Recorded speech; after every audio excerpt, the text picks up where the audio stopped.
최저임금이 월 10,000원이면은 200만 원을 받아야 되는데 9 to 6 일을 하면요 300에서 350이래요. 애들한테 무슨 공부를 하는 것도 아니고. 왜 따져? 자식인데 왜 따져? 그게 뭐 애한테 다 쓰지. 써요. 버스죠. 그러니까. 돈을 따지면 그럼. 돈을 써요. 아유. 어른들의 고민 털어주시오. 무엇이든 물어보면 무엇이든 말해줄게. 무불무말. 반갑습니다. 반갑습니다. 저희 무무무말의 첫 번째 고민을 네. 먼저 틀어볼게요. 1년 전부터 딸의 부탁으로 손자 돌봄을 시작했어요. 놀아주고 밥 챙겨주고 빨래며 살림까지 애들도 맞벌이로 열심히 산다는 생각에 부지런히 도와줬죠. 사실 부족했지만 아이들 형편을 생각해서 처음에는 50만 원을 받고 도와줬어요. 그런데 최근에 사위가 재택근무를 많이 하게 되면서 손자 등원은 하지 않고 하원과 나머지 일들만 도맡아주게 되었어요. 그러던 어느 날 딸이 오더니 혹시 금액을 조금 줄여도 되겠냐고 하더라고요. 아이씨, 결국 아니지. 30만 원으로 50만 원도 많은 게 조정했습니다. 아닌데 그걸 또 근데 줄여? 등원만 하지 않는다 뿐이지.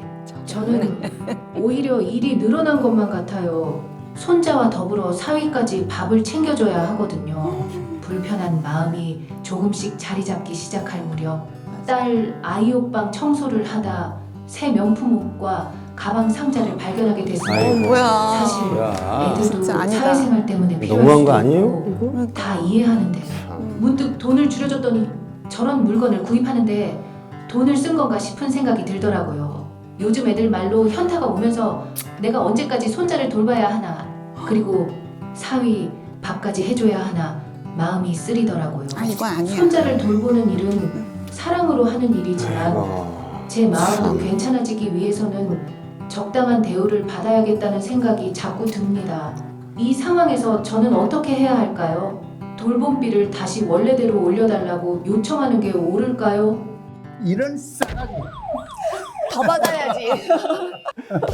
아니 지금 뭐 최저임금이 월 10,000원이면은 한 달에 그 한 200만 원을 받아야 되는데 뭐 애들 어려운 거 감안해갖고 50만 원 받는데 그걸 더 줄이고 명품백을 샀다. 그건 저는 좀 약간 화나는 부분이 있습니다. 공감합니다. 저는 일단 돈보다는 저를 약간 무시했다는 그런 뉘앙스를 받았어요. 그럴 수도 있지. 돈은 뭐 줄 수도 있고 안 줄 수도 있는데 없는 것처럼 해놓고서 자기가 명품을 샀다는 거는 저는 이해가 안 돼요. 만약에 제 자식이라면 그냥 아웃 하겠습니다. 그러면은 저희가 OX를 통해서 조금 더 깊은 대화를 한번 나눠볼게요. 네. 손주 육아 해줘야 한다 O, 해주면 안 된다 X.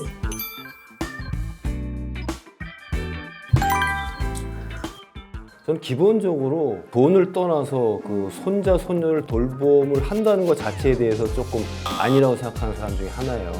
왜냐하면 뭐 나이가 먹었다고 아무 일도 안 하는 거 아니잖아요. 그렇죠. 우리도 인생 2막이 있고 어떻게 보면 인생 2막이 인생 1막보다는 더 즐겁고 화려할 수도 있고 맞아, 너무 근데 공감해. 그런데 애를 돌보게 되면 완전히 거기에 몰입이 돼야 되잖아요. 아, 저 같은 경우에는요. 그냥 손자를 보는 거 그게 너무너무 큰 행복이었어요. 뭐 용돈은 주더라고요. 근데 그거는 정말 신경을 안 썼어요. 그런 편이에요, 저는. 근데 그 네. 육아 하시는데 그 힘드시지 않으세요? 힘들어요. 근데 그때는 힘들어요, 제가 힘들어요. 50대 초반이었거든요. 우리 딸이 결혼을 일찍 해가지고요.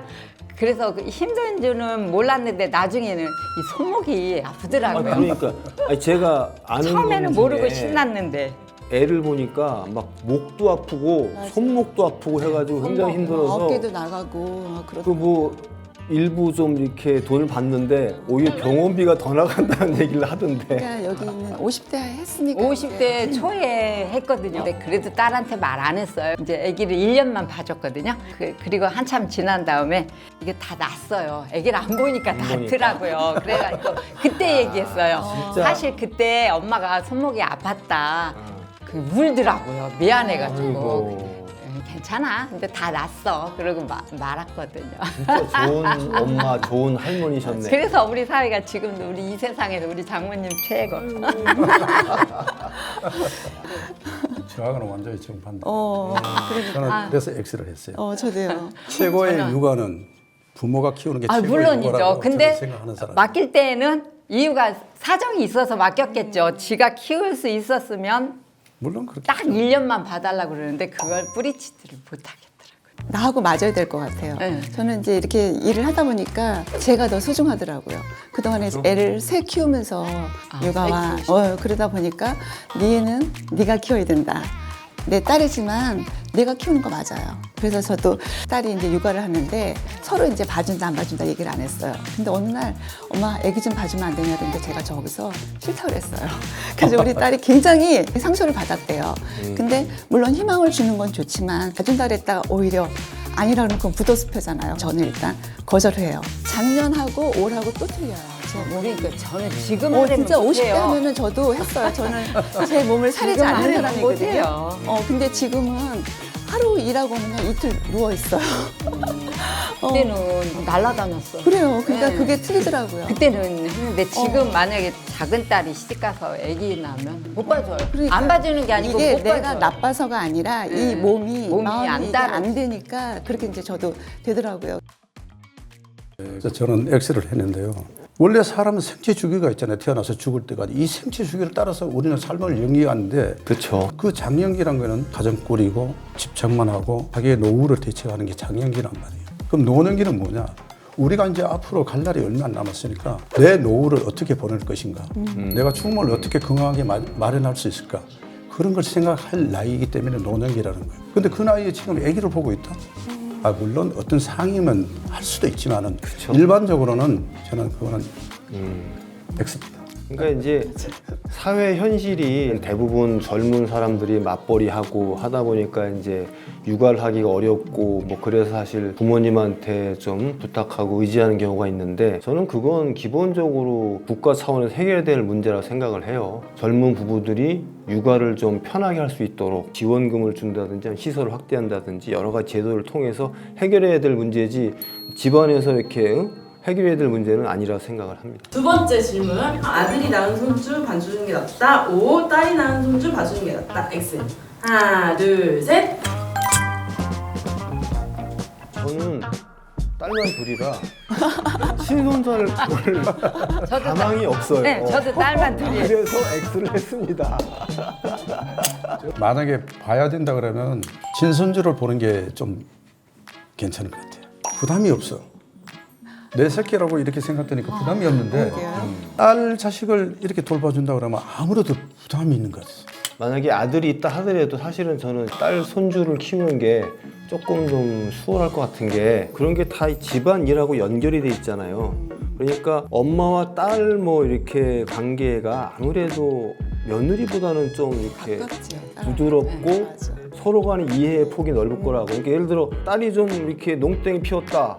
힘들다고. 근데 엄마는 이해하지. 근데 며느리가 농땡이 피웠다. 그러면 이해 못 하잖아. 그러면 이제 거기서 갈등이 생길 수 있는데 그런 차원에서는 딸의 그 애를 키우는 게 조금은 좀 전체로 부드럽지 않을까? 그런 생각이 드네요. 그럴 것 네, 같아요. 저도 딸만 둘인데요. 만약에 아들이 있어서 며느리가 키워달라고 부탁을 하면 해줄 거예요. 근데 며느리도 지네 친정엄마가 더 편할 수 있잖아요. 그쵸. 그러니까 며느리 의사죠.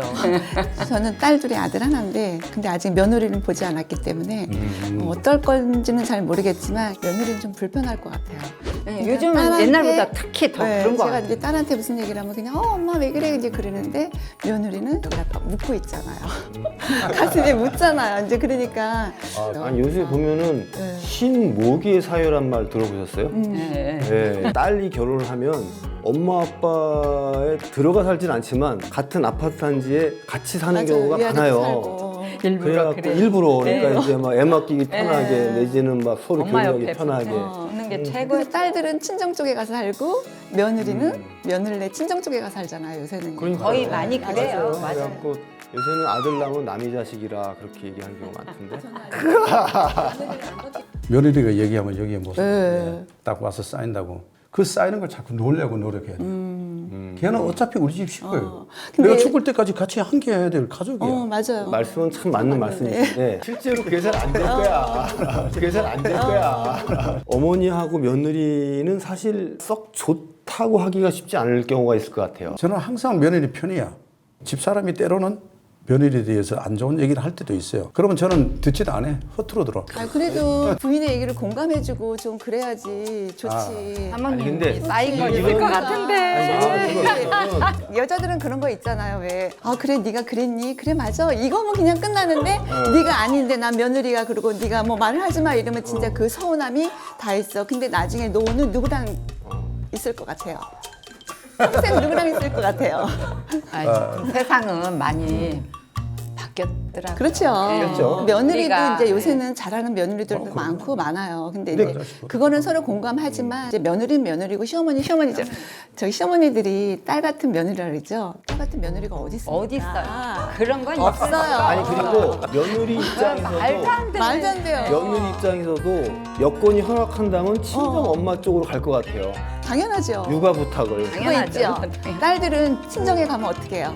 딸 딱 누워갖고 이제 소파에 벌렁 눕잖아요. 엄마 밥 줘. 뭐 이러고. 그리고 반말 찬스도 있잖아요. 엄마한테 요가 어딨어? 근데 시어머니한테는 그런 게 없잖아요. 어떻게 해요? 퇴근하기 전에 어머니 저 지금 출발합니다. 그리고 또 중간에 어머니 어찌쯤 도착했습니다. 그래놓고서 딱 현관문 열면 어떻게 해요? 머리 조아리잖아요. 어머니 너무너무 감사합니다. 그래서 나는 친정엄마한테는 뭐 돈을 만약에 준다면은 훨씬 많이 줘야 된다고 생각해요. 손주 육아 돈 받아야 한다. O. 그냥 봐준다. X. 들어볼게요. 하나, 둘, 셋.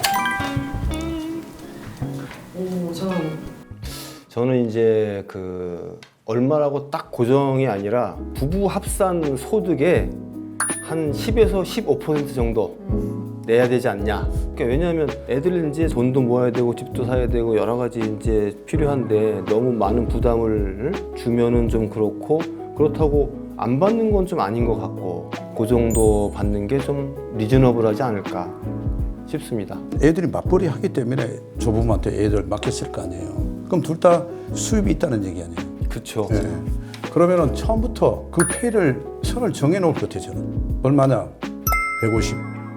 우리가 국민연금을 가입하면은 이게 만기가 되면은 한 150에서 200 정도는 나오거든요. 그렇죠. 예, 예.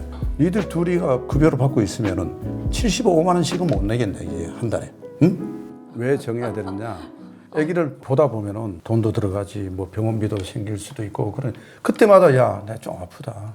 너 병원에 갔는데 병원비 좀 버틸 수 있나? 애들한테 무슨 구걸 하는 것도 아니고 뭐 손 벌리는 것도 아니고 딱 정해놓고 150. 근데 딱 아들이 와서 아유 아버지 요번 달엔 좀 어려워요. 이것만 받으시죠. 그러면 즐겁게 받아.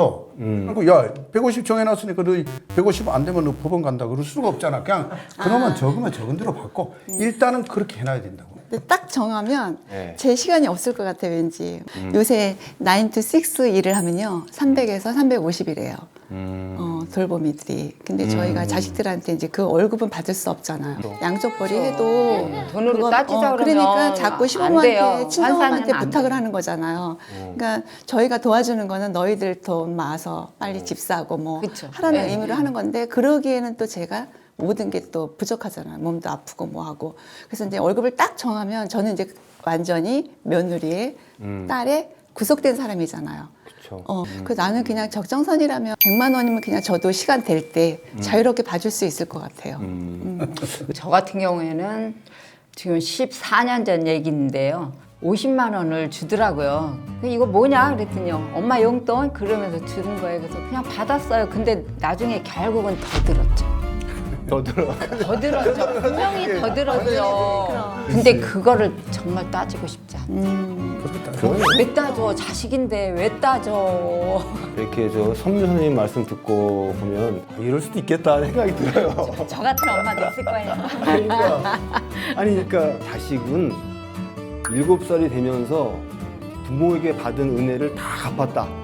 기쁨을 다 무슨 줬어요. 아니요, 의미냐면 5살이요. 5살이에요. 이제 줄었어요. 줄었어요. 네, 어. 5살 끝. 효도 그러니까, 끝. 그러니까 육아가 물론 힘들지만 그 애들이 커가는 과정, 교육, 내지 이런 교감 이런 걸 통해서 부모가 얻는 만족감도 굉장히 큰 거잖아요. 손자, 손녀도 비슷할 거라고.